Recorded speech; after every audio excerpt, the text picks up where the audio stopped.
வணக்கம் மகளே. Big Boss season 9 இன்னைக்கான ப்ரமோ 2 வந்துச்சு. இந்த ப்ரமோ என்னன்னு பார்த்தீங்கன்னா, சாண்ட்ரா நடிப்பு அறைக்கு ஸ்கேம்ரா இருக்கிறாங்க இல்லையா, அவங்கள வந்த கண்டஸ்டன்ட் எல்லாருமே வச்சு செய்கிறாங்க. ஓகேவா? ஏன்னா நீ பின்னாடி பேசுகிற, நடிக்கிற, எங்களெல்லாம் பார்த்து பின்னாடி நிறைய பேசியிருக்க, கேவலமாக பேசியிருக்க, நீ இப்போ வரைக்கும் நடிச்சு தான் அந்த வீக் வரைக்குமே வந்திருக்க அப்படிங்கிற ஒரு விஷயத்த எல்லாருமே போட்டு உடைக்கிறாங்க. ஓகேவா? இப்போ பார்வோட இருந்த டைம்ல அந்த சாண்ட்ராவோட இந்த ஆட்டம் சொல்ல முடியாது. ஓகேவா?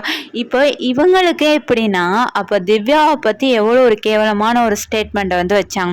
சபரியை பற்றி என்ன ஒரு ஸ்டேட்மெண்ட் வச்சாங்க. சபரி என்னோட டவலை பிடிச்சி இழுத்தான், திவ்யாவும் என்னோட ஹஸ்பண்டும் கொஞ்சம் க்ளோஸாக இருந்தாங்க, அந்த மாதிரி சில விஷயங்கள் பேசினாங்க. இதெல்லாம் பார்த்தோன்னே திவ்யா சபரியெல்லாம் என்ன பண்ண போகிறாங்கன்னு தெரியல.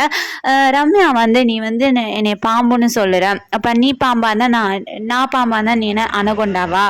என்னை பற்றி பின்னாடி பேசியிருக்க, இப்போ நீ பின்னாடி பேசினது உண்மையான சான்றாவா, இல்லை நான் போகிற போது அழுதது உண்மையாக இருந்தது அது உண்மையான சான்றாவா அப்படிங்கிற ஒரு விஷயத்த கேள்வியாக கேட்குறாங்க. ஓகேவா? அந்த இடத்துல அம்மா ரொம்ப பூசி மழுப்பி இது பண்ணிட்டாங்க. ஓகேவா? எல்லாருமே அப்படிதான் சொல்லுறீங்க, நான் நடிக்கிறேன்னு, அப்படியே இருந்துட்டு போகட்டும் அப்படின்னு அவங்க சரண்டர் ஆகிட்டாங்களாமா. உண்மையாலுமே சாண்ட்ரா ஃபுல் அண்ட் ஃபுல் நடிப்பு மட்டும்தான். ஓகேவா? அந்த சாண்ட்ரா பாவமாக தெரிஞ்ச ஒரே இடம் அந்த காரில் தள்ளி விட்டது மட்டும்தான். ஓகேவா?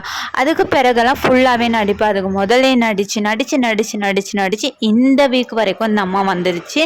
தயவு செஞ்சு இந்த வீக் அவங்கள எலிமினேட் பண்ணி அனுப்பிடுங்க. இல்லைன்னா பணப்பெட்டியை தூக்கிட்டு போகிற மாதிரியாவது ஏதாவது பண்ணிடுங்க. ஓகேவா? ஏன்னா அந்த அம்மாவோட நடிப்பு, அழுகை இதெல்லாம் பார்த்து சகிக்கல. இந்த இருக்கிற இந்த 2 வீக்காக கொஞ்சம் நல்ல கேமை பார்க்கலான்னு நினைக்கிறேன். இதை பற்றின உங்களோட கருத்தை கமெண்ட் பண்ணுங்க.